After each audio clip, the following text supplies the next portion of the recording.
Day 14 of 100 in UK. सकाळी उठलो, burger बनवलेला मॅथला घेऊन जायला. बर्गर बनवून नाश्ता केला. नाश्त्याला होता फ्रेंच टोस्ट. गायत्री बोलली बस झाला आता. मॅथला निघालो गाडीमध्ये बसून बाहेर बघत होतो. त्यात दिसली आम्हाला झाडं. ग्राउंड वर पोहोचून भूषणला एका टीममेटने समोसा दिला. तो त्याने फटफट संपवला. आज वेदर बऱ्यापैकी चांगला होता. मग मी गेली क्लब मध्ये बसायला. तिथून व्ह्यू खूपच चांगला होता. भूषण एकटा रोलिंग करत होता. मग मी त्याचा व्हिडिओ काढला. बस झालं आता नीट बोलूया. तर मग मित्रांनो, आमची बॅटिंग आलेली टॉस जिंकून, आणि हा ओपनर आमचा सारखा हेल्मेट कॅप करत असतो आणि ह्याला ड्युटीला लावलेलं असतं. 25 रन करून मी पण आउट झालेलो. आमची बॅटिंगची हालत खूप खराब होती. आमची 100 वर 8 विकेट होते. त्यानंतर आम्ही केला थोडासा कमबॅक. आम्ही केले 200 रन आणि हे मुलं आमची बॅटिंग बघत होते आणि कंटाळून निघाले. छोटू तर रायडर वाईब्स देत होता, फुल ऑरा फार्मिंग करत होता.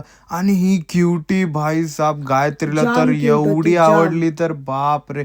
गायत्री सोबत पण खेळत होती खूप वेळ. हिचं नाव आयला आहे. आयला गायत्रीला बोलत होती तुझ्या आयला. अरे इकडे काय गाड्या आहेत, 101 गाड्या आहेत सगळ्यांकडे. हिच्या आईला गेली ग्राउंडच्या मध्ये मॅच चालू असताना. मग तिची मम्मी तिला उचलून घेऊन गेली. हाय परवेज, प्लेअर कमी आणि कोच जास्त, खूपच ज्ञान देत असतो. आयलाला भेटला फ्रेडी, तो तिच्याच इच्छा होता. मग ते खेळत होते आणि मग ते खेळतच होते. बॅटिंग मध्ये हगून झाल्यावर आमची आली बॉलिंग, आणि बॉलिंग आल्यानंतर मी घेतले 4 विकेट आणि टीमला जिंकवून दिलेलं आहे. समोरच्यांना फक्त 120 ला ऑल आउट करून आम्ही मॅच जिंकलेलो आहे. मॅच खूपच टफ झाली, पण फायनली आम्ही जिंकलोय. त्याचं नाव आहे रोहन, आणि हा का माहित का असं पडलेला ग्राउंडवर, मला तर काय समजलं नाही. ना कोणाला असं वाटतं या मुलीचा वॉक मलायकासारखा आहे, त्यांनी प्लीज कमेंट मध्ये सांगा.